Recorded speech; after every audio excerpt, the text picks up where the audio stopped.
Welcome to the Israel Insider Weekly Podcast, where we talk about the news in Israel with Ron Cantor, president of Shalanu TV and Israel Regional Director for God TV. I'm Lisa Hutchison. Thanks for joining us today. Well, Ron, first up, we get to talk one more time about the Olympics. I really enjoyed watching Israel and their triumphs in this Olympics. It was really inspiring. And let's talk first about the rhythmic gymnast Lenoy Ashram and her amazing victory and a little bit of controversy. Yes. I'm big into the rhythmic gymnastics. I still can't say it after a week. Scene. I'm a big fan. The truth is, this is probably the first time, I don't know, since I was a kid that I watched rhythmic gymnastics. And if I had one critique, it would be, maybe put a little bit more clothes on. But putting those things aside, the art, the skill at which they perform is probably one of the most amazing things that I saw in all of the Olympics. I cannot even imagine how much they practice. I mean, to throw a hula hoop, I don't know, 20 meters in the air, and then to know where it's going to land and catch it with your feet. Yep. So amazing. So let me just say first, I was very impressed by the athletic ability and the skill and the training of all of the athletes. But Lenoy Ashram, she came in as one of the highest ranked in the world, one of our gold medal hopefuls. So it wasn't a fluke that she won, but the two Russian sisters, twin sisters, Dina and what is the other one's name? Averina. No, I think that's her last name. That's the last but name. Like it's something like Avina, though. It's like Avina. Dina and Avina. Averna. No, Averina is the last name. Yeah. Well, we're not making fun of them, at least not for that. We'll get to that later. But they are sweet little twin sisters, nicknamed the Angel and the Demon. Not my words. That's what they said in the broadcast. And it was the one nicknamed the Demon that actually, I guess she has nerves of steel. The sister, she was in third place after Lenoy Ashram performed, and she performed amazingly. And but she had a drop. She dropped her little stick. Again, I don't know what I'm talking about here, but she dropped her little stick that has the ribbon on it, and that's a big no-no, as I understand from the judges. A half a point deduction. The good news is that she had almost a point lead on everybody else because she had been amazing in her other routines. There were 4 different routines. And there's a reason I'm sharing all this, not that we're going to dedicate all of our podcast to the technicalities of rhythmic gymnastics, but she had a huge lead because of her other performance. She had gotten the highest score in the entire competition just a few, 15, 20 minutes before then. So even though she dropped her stick with her ribbon on it, she was still able to eke out a win against Averina, who was the favorite. And it was pretty shocking to the Averina sisters. And you could see Lenoy, she walks over to congratulate. Because again, a silver medal is nothing to cry about. Right. Now the sad part is that by I think Dina's the older sister. By her coming in second place, she pushed her sister out of third place. Now that was going to happen whether she was first or second. The only way she could have helped her sister to win a bronze medal would have been to just not compete or to purposely blow it.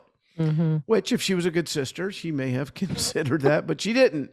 She went out there to win, and she did a pretty good job. She did a great job, but the problem was that Ashram, the Israeli, had too much of a lead, and she ended up winning.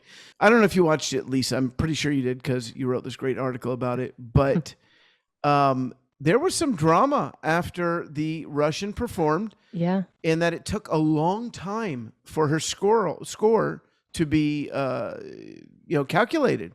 Wow. And when it finally it was clear that Lenoy Ashram, the Israeli, had won. And she, it was a weird situation. And then they have this thing called, I forget the word they use. It's not arbitration, but they can kind of protest. And they can say, based on different criteria, change your score. And like there was a couple times that based on somebody performing with an injury, which in most competitions, that's just tough. You get an injury that is not taken into account of your score. Certainly not in basketball or football where the score is actually your score, not judges deciding how good you did. So they went into this arbitration, they appealed, and they hoped that they would get more, and they did not. And there were other times in the competition, because my wife and I, we did watch it, where they would appeal and they'd give them another 0.2 of a point, 0.4 of a point. Didn't work out for Dina Averina, and she ended up getting the silver medal. Lenoy walks over to give her a hug, and this is where there was drama. She wanted to, this is part of their sorority. They travel over the world together. They know each other. Right. And she was just too distraught to even look up and notice that the gold medal winner was there to congratulate her on winning the silver medal. And it was a little weird. And finally, Ashram walked away. And then there was this big protest. And then there was the Twitterverse. Someone wrote, "Shame on Lenoy Ashram and her stealing the medal." By the way, she couldn't steal the medal because she did not award herself the medal. That's right. Now, maybe if it is true that the Jews control the world, that they also control the Olympic Committee. Oh, yeah. Back to that. We used our Jewish world control. By the way, it's great that it's working there. It's not working anywhere else. Certainly not in the world of wars or media. Certainly not in Facebook. But anyway, somebody said, "Shame on you for stealing." Another called her, said a thief in all her glory as she's wrapped in the Israeli flag. You'd almost forget that Russia is banned from Olympic competition for cheating. That's right. The Russian Olympic Committee, which was there, notice they never said the Russians or the Russian team. It was only the Russian Olympic Committee because they don't really represent Russia. They do, but they don't. It was a kind of a workaround to let those Russians who were not caught up in the cheating scandal, the doping scandal, to be allowed to perform, even though Russia itself, which was convicted of systemic doping, cheating, all that stuff, is not in the Olympics. So, probably the Russians are not the best people to be accusing other teams of cheating. But again, good for Averina, who did come on, go online later, and she asked people to stop harassing Ashram and said, quote, "She did not do anything wrong. Stop poisoning her." So good for her that she did. So it was pretty dramatic. But Israel came away with our third gold medal in history. By the way, last week I think I said that Israel had won 2 in our competition, and I was incorrect, or I was being prophetic, because at the time it was only 1, and it was only a few days later that Ashram won the second gold medal. So she'll return to Israel and to a very lucrative career in making cheesy commercials, which is what we do to any medal winner in Israel. They will do commercials for banks, for cereal, for anything you can imagine, and good for her. She deserves it. Awesome. That's awesome. Did you know, I found this out in reading about her, that she actually she's a army desk clerk. Like, she's a secretary in the army. That's her occupation since like 2017. And she does the gymnastics, on the side, basically. When she I knew they kept saying, she was in the Israeli Defense Forces, and Ilana and I, like, big deal. Every Israeli is in the Israeli Defense Force, unless they opt out for what other reason, 90%. But I did not know. I did not know that she stayed in the army and that she's still working. Good for her. Yeah. Normally, females, it's 2 years, and good for her. Yeah. So I was like, that's pretty exceptional. That here she is, a world-class, now gold medalist at the Olympics, and she's, got this if job. I was ever going to enter into the rhythmic gymnastics scene, I would have to do it full time. I couldn't do other stuff. You'd need to dedicate yourself entirely. Yeah. I would. Yeah. And stretch. I would need to stretch. Whole lot of stretching. Well, when I start my Olympic career as doing curling in the Winter Olympics, I'll be sure to let you know, because I'll probably have to devote myself to that full time as well. Well, if you've swept like on a weekly Right. basis, cleaning your house, you're It, it probably ready. it's all training, Yeah. it's all training. Yeah. All right. Well, thank you for that insight into your possible rhythmic gymnastic future, and for that with Lenoy. And I congratulate her as well. That's really awesome. I think it's an amazing sport for its you just have to have such power and strength, yet Yeah. grace and agility and all of that all in one package. So good for her and good for Israel. So they had a big Israel had a big medal win, Yep. biggest in history for the Olympics, 2 bronze medals and 2 gold medals. So congratulations, Mazel Tov, as they say. Amen. Thank you. Have you heard of Shalano TV? It's the only 24/7 Hebrew language gospel channel, and we are reaching tens of thousands of Israelis. Learn more at shalanotv.net. That's shalanotv.net. Foreign Minister Yair Lapid, he continues in his treks to different countries on behalf of Israel. This week, he went to Morocco, which is the fruit of the Abraham Accords last year, and the relationship between Israel and Morocco kind of restarting. So would you share with us a little bit about Sure. what all that means? Yeah, let me just say something first about Yair Lapid. I've been living in Israel for 20 years, as I share on this broadcast regularly. I have never seen a foreign minister visit more foreign nations in such a short period of time. Their government was established in early June, and now we're in early August, so it's just 2 months. He's already visited Morocco. He's visited the UAE. He's been to several countries in Europe. If you look at his Twitter feed, he's constantly interacting with diplomats inside of Israel from other nations. It's almost like he knows that his time his days are numbered, rather, in terms of this government. If it's gonna, he does not know how long it's gonna last, and he's making the most of it. I have to really tip my hat to him. It's amazing the dedication that he's given to his job as foreign minister. So good for him. Now, he visited Morocco this week, where he met with several dignitaries there. It's a historic visit. It's the first by any Israeli foreign minister in almost 20 years, since the year I made Aliyah in 2003. And it's certainly the first since we've established diplomatic ties with Morocco through the Abraham Accords about just under a year ago. So it's also important, Lisa, because there are, and this is a little known secret, probably the second largest ethnic Jewish group in Israel are Moroccan Jews. That would be, and it would have been first back in, say, 1980 or even 1990.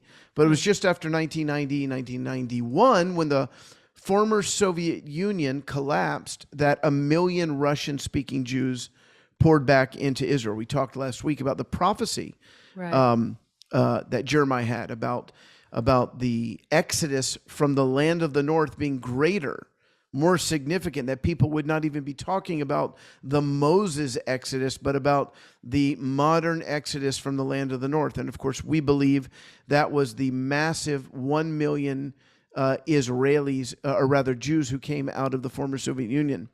So they make up the largest ethnic group in Israel. So 1 out of every 6 Israelis actually speak Russian. But the second largest, and about 1 million Israelis have some sort of family connection to Morocco. I am included in that. I am not Moroccan, but my wife's parents are. I need to bring Ilana on the podcast sometime and have her share her story. Yeah. But her family, her mother and father, were married as young teenagers, in an arranged marriage in Morocco. And when they were probably in their early 20s, Ilana's mother, or rather father, came to the mother and said, "We're going on a trip. Get your valuables, and we're not coming back." And so she didn't really know what was going on. That things have changed quite a bit in terms of husband-wife relations, for the better, by the way. But she got on a boat, and her husband and their 2 boys set sail for the land of Israel, never to return to Morocco. By the way, I shouldn't say never to return, because my wife, or rather my mother-in-law, Esther, and two of her sons, they did return to Morocco about 5 years ago. They went on a tour with a bunch of other Israelis who had from Moroccan descent, and it was really, really a special time. But the Moroccan Jewish community, in fact, in my book, Identity Theft, we rewrote that for Hebrew translation. I didn't rewrite it in Hebrew. I rewrote it in English, but I changed the protagonist from a guy named David from Philadelphia to a guy named Tal from Tel Aviv. And Tal from Tel Aviv, he was a little bit based on me, because it's easier to write when you're, I know about me. And his wife was very much like my wife, this wonderful, beautiful, vivacious, Israeli with Moroccan roots. And so in having to kind of create her character, I had to really study the Moroccan roots of Israelis. And it's really fascinating. Initially there was a surge of Moroccan Jews that came into Israel after 1948, when Israel became a nation. But then the king of Morocco, sometime I think it was the early to mid 50s, he outlawed Jewish immigration. There were too many Jews leaving. He wasn't happy about it. And he certainly didn't want to help the new Jewish nation of Israel. So he outlawed Jewish immigration. Now, during that time, there were illegal boats that would go from Morocco, again, and at like my in-laws at midnight in the dark. How many times do you get on a boat at midnight? But that's what they did. Wow. And so these boats would make these journeys from Morocco to Israel. And then I think it was the early 60s, there was a boat, I believe it's called the Agas, which actually means pear in Hebrew. And tragically, it sunk off of the coast of Morocco, and it killed everyone on board. And the international outcry was so great that the king of Morocco had to change his policy, and it made it legal again for Moroccan Jews to leave Morocco and go to Israel. And then there was a massive, tens of thousands of Moroccan Jews left. And of course, they came to Israel. They had families. They intermarried. So now a million Israelis, that's one out of every 6.5, if you will, one out of every 7 Israelis has some sort of familial tie with Morocco, including myself and my daughters. And it's really great. I'll tell you a funny story. When I got married to Ilana, I married an Israeli, and before I got married, my parents' biggest fear was that I was going to marry somebody who wasn't Jewish. And quite honestly, I thought they were right. Where am I going to find a Jewish girl who believes in Jesus? And there was a few things. She had to be pretty, she had to be smart. She had to, and there just weren't that many of us, Jewish believers. And God brought me this wonderful woman in my wife, Ilana, and I took her home to meet my parents, and they just fell in love with her. In fact, my dad, we're very close now, but in those days, we hardly talked because of my faith. He was very upset that I had become a believer. But when he met Ilana, he got in my face and he said to me, "You are going to marry that girl. She's the one for you. I know she believes in Jesus, but at least she's Jewish." Wow. And she has played a huge role in the healing between me and my parents, my sister. We are a really, really happy family now. And she's a big part of that because you just can't not like her. You've met my wife. She's very hard not to like. So, which made it easy for me to obey my dad, and I did marry her. But 2 years, the plan was that we were going to get married, and then we were going to go straight away to Israel to celebrate our honeymoon, meet her, get married in America, and then go to Israel, meet the family. The problem was her status in America, that her visa has expired from the time that we had gotten engaged to the time that we got married. So she couldn't go to Israel. She had to wait until her paperwork was done and she could get a green card so she could return. Now, a lot of folks think she married me for the green card. There may be some truth to that. We're still investigating, but hey, praise God, 30 years later, 3 beautiful daughters later, she decided to hang in there with me. But so finally, after 2 years, we went to Israel, and we went with our sweet little daughter, Sharon. who we left her with my mother-in-law, and we traveled all over the country. It's my first time in Israel. It's really amazing. We wrote about that in one of our first Sunday stories. By the way, if you don't get the Sunday story, that's every Sunday I write a story about my 20 years living in Israel, and they're typically funny and sometimes they're intense, but you can get them by going to roncantor.com and signing up for them. Anyways, when I got there, they had a big party for us. They had a big event, because, even though we'd been married 2 years, it was our marriage celebration in Israel. Oh. And that was when I realized, that not all Israelis were, I just thought all Israelis were the same. I did not realize how ethnically diverse Israelis are. And probably most of our listeners don't either. It's a young nation, and back then, that was 30 years ago, 1933 years ago. Goodness. Wow. In fact, my anniversary is coming up very soon in 2 weeks. But 33 years ago, we were about 40 years old as a nation. So it was even more ethnically diverse. So you had Moroccan Jews, Yemenite Jews, you had Jews from Syria, from Iraq. These are all Sephardic Jews that come out of the Middle Eastern or North African nation, as well as Spain and some in France. And then you have Jews coming out of Eastern Europe, all over Eastern Europe, Poland, Ukraine, Russia. And then, of course, you have, Western Europe. I mean, so you've got these pockets of Jews all over the country, and they're, very much committed to their ethnicity. And that makes for tremendous food, by the way. And I will say this about Moroccan Jews: they make the best food. And I'm not biased. I'm really not. Yeah. If I am in a taxi, and I love to talk to taxi drivers in Israel because they're so smart. They're just, every time I get into a taxi, he's like, yeah, I was a PhD, and then I just decided to, drive a taxi. Or I used to teach history in the university. I mean, they're really intelligent. And, I was a CEO, but I got tired of that. And I just like driving my taxi and talking to people.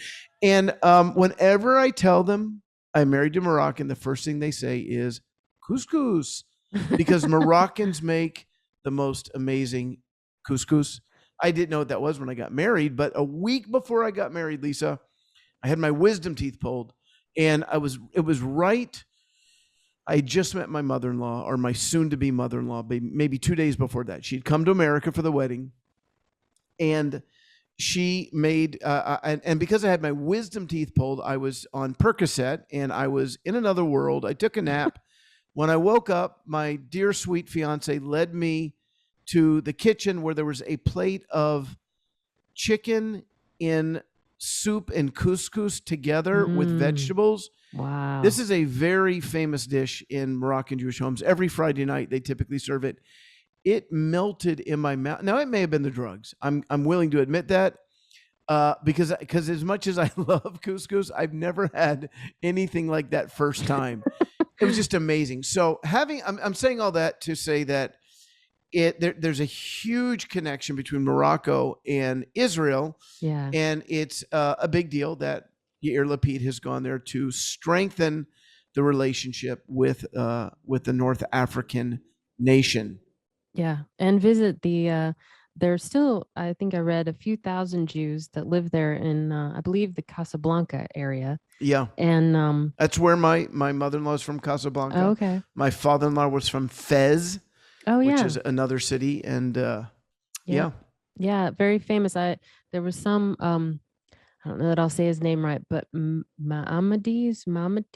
Sure. Oh, Maimonides. Yeah, there we go. He was from Fez, or in Fez. And I read where Lapid quoted something by him as part of his opening remarks there in Morocco. So definitely a long history. I also read where it was like 2,000 years, pretty much, there's been a Jewish presence in Morocco. And even, I think you had mentioned in the article that it was from the Spanish Inquisition that many Jews fled from Spain and went to Morocco, and that thousands, that was part of the start of the community there. And so Lapid, They signed 3 agreements, basically to open the doors, not only for air travel, which that has already begun. Like the end of July, Israel started service directly to Morocco Right. from.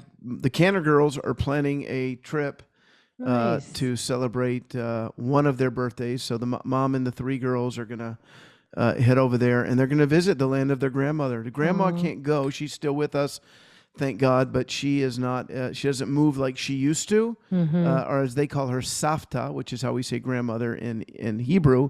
But they're gonna get to go and see where she lived, where she grew up, and then come back and show her all the pictures and celebrate together.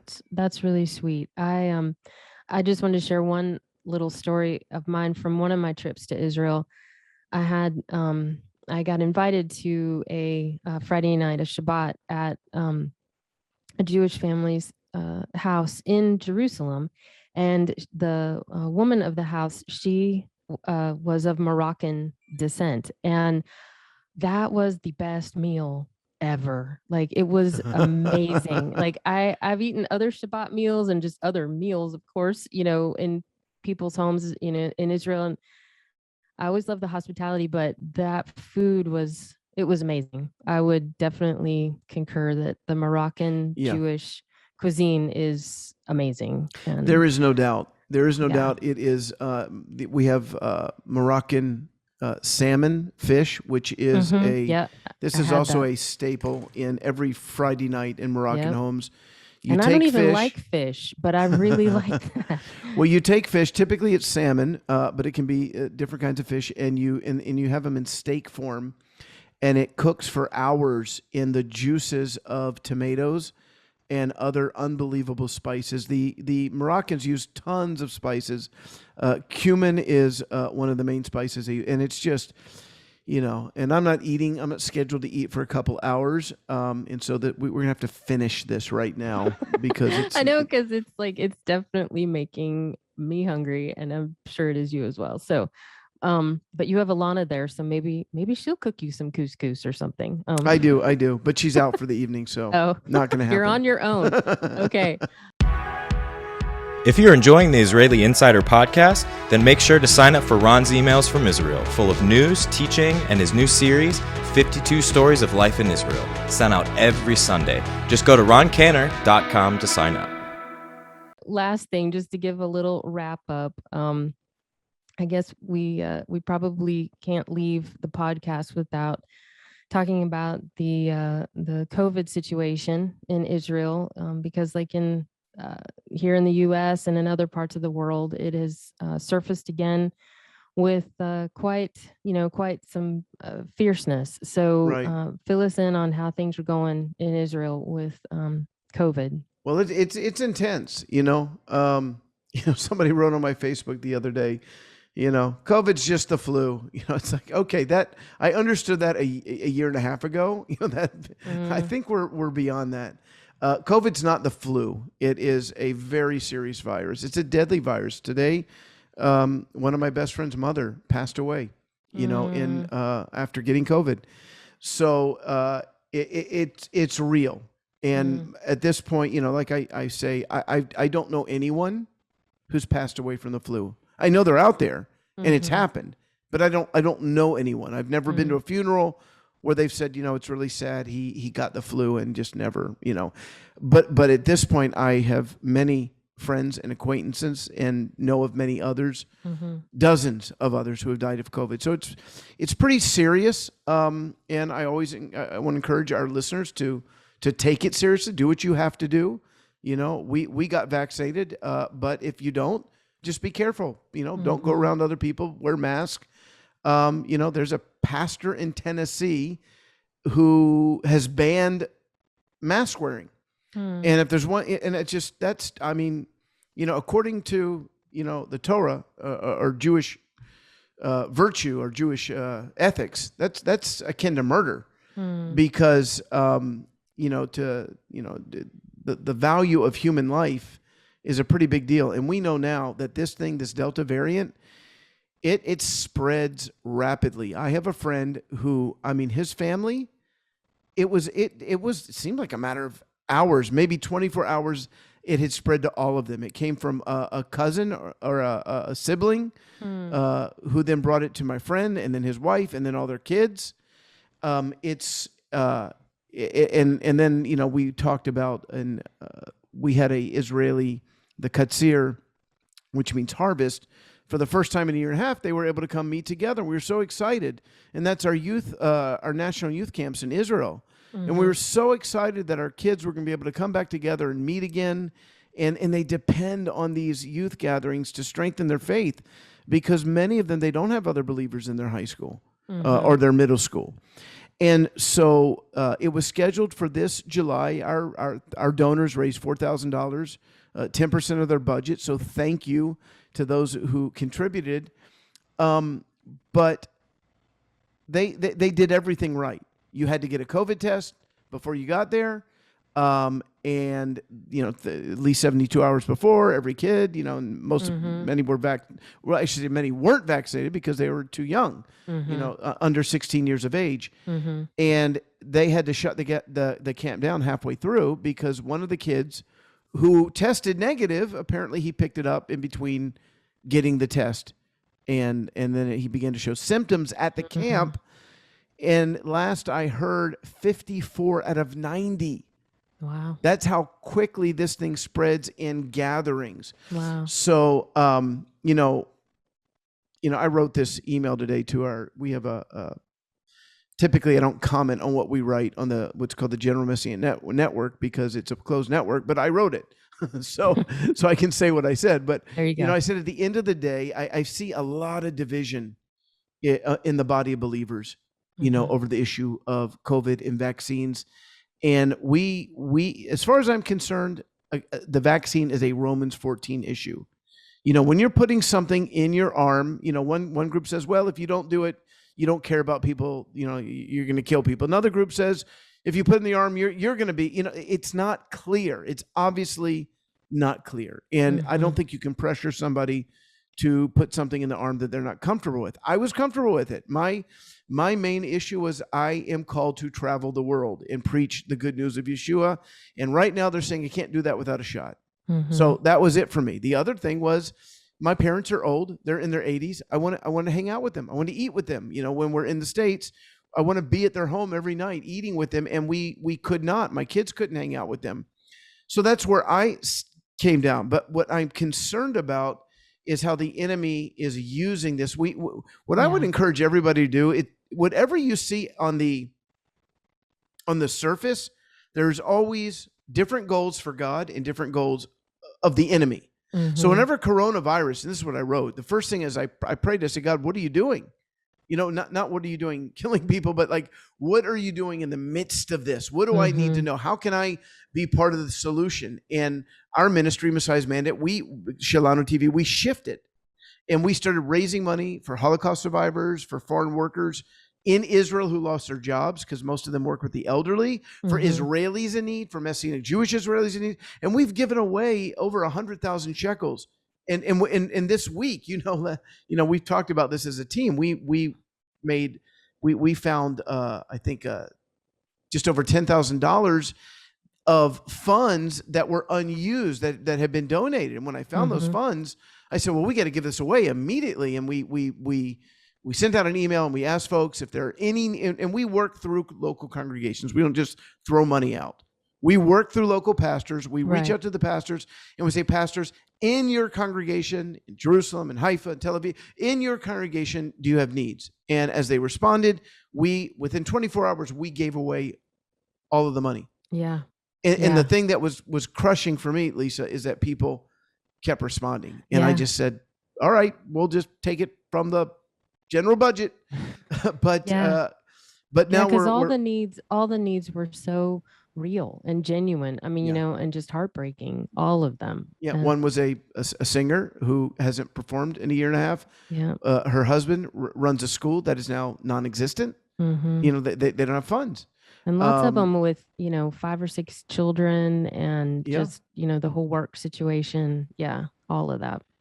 So you know, so I was encouraging my fellow Israeli leaders to, what is God saying? We can fight with each other about vaccine, no vaccine? Is COVID real? Is it, what is God saying? How do we? So I ask myself two things. Number one, God, what are you doing? How can I be part of the answer? And number two, how can I be an effective witness for Yeshua to the Jewish people, to Israelis in the midst of this? So blessing people, helping people. That was our answer. So I would encourage everybody, if you're uptight, well, first of all, my first advice is get off of social media, because it's the wild, wild west of, people have lost their compassion. They have lost their mercy.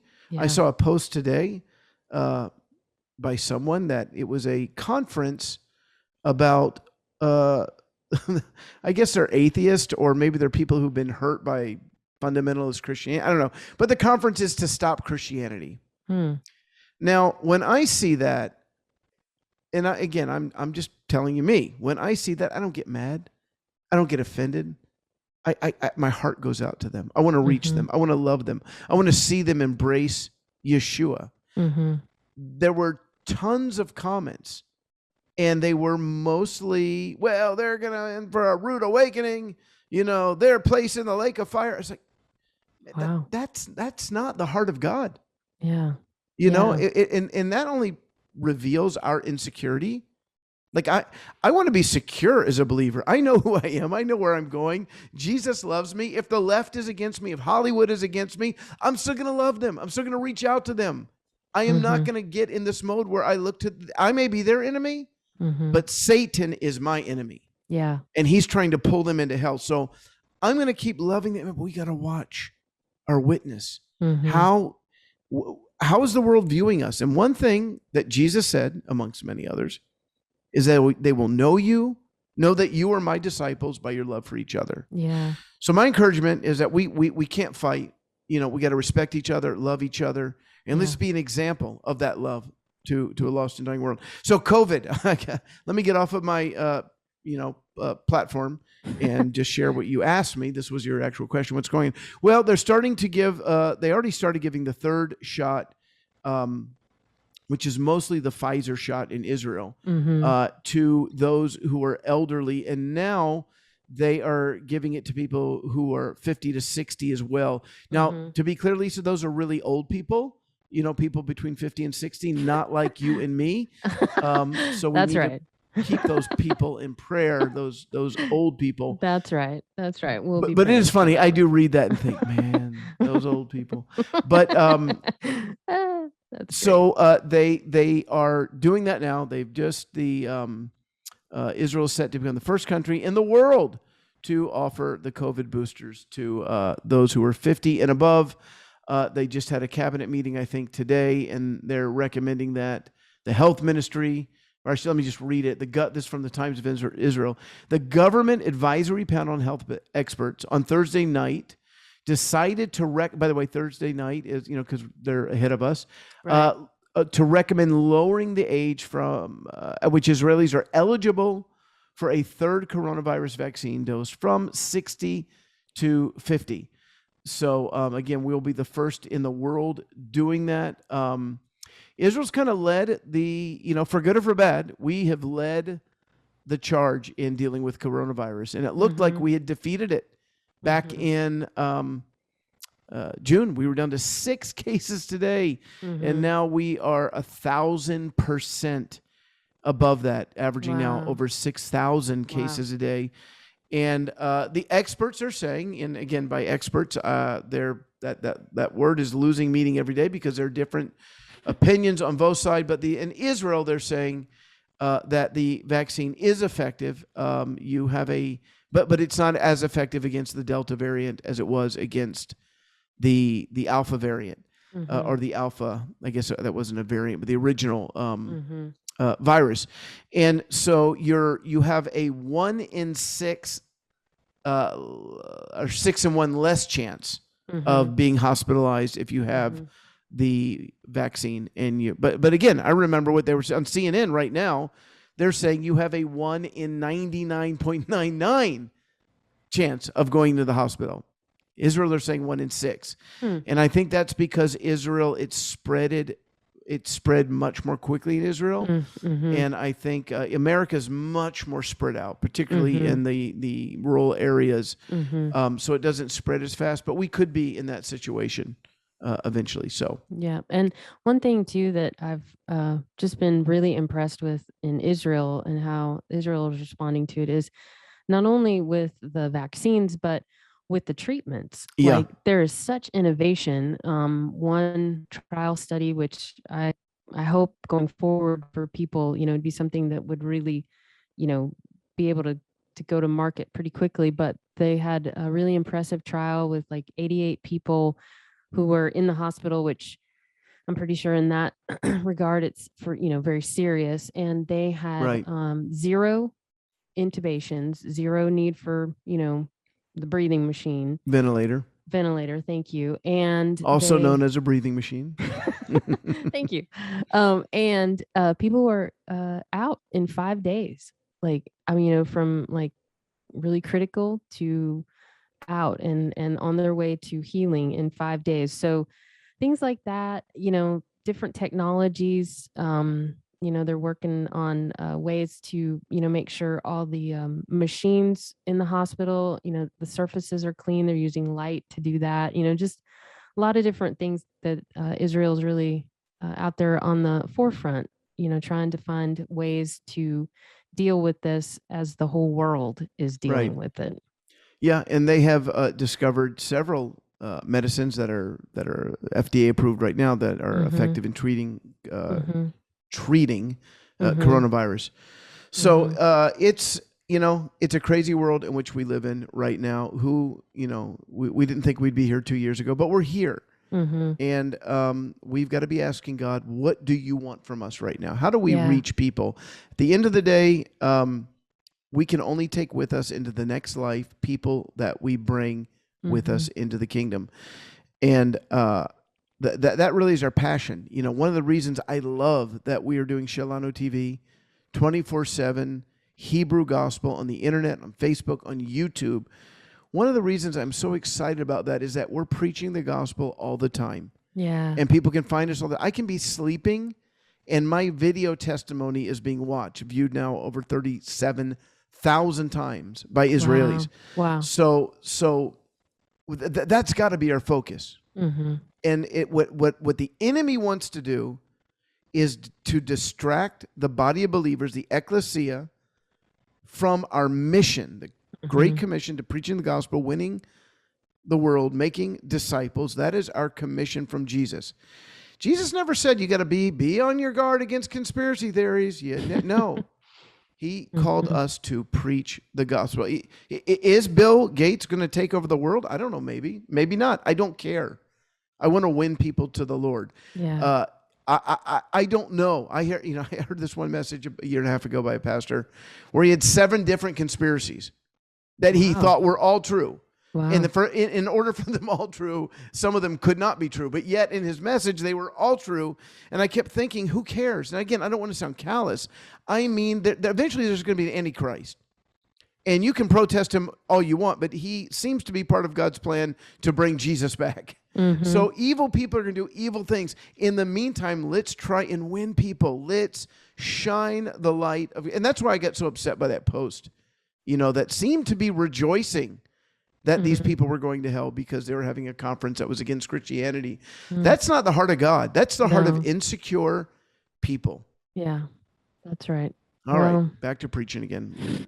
I think we got to go. Yeah, that's awesome, though. Thank you so much, and thank you for that, call for all of us to walk in love toward one another, to be aware of our witness to the world, and to remember to share what's the most important thing, which is the good news of Yeshua. Amen. And that he is coming again. He came the first time and he's coming again. And so thank you for that. And that'll wrap it up for this episode of the Israel Insider Podcast. And if you enjoyed listening to our weekly podcast, please be sure to send it to a friend and to give it a review wherever you're listening from. Follow the Israel Insider on Facebook and be sure to sign up for our daily email to get the inside scoop on happenings in the Holy Land. Thanks again for joining us, and we'll see you next week.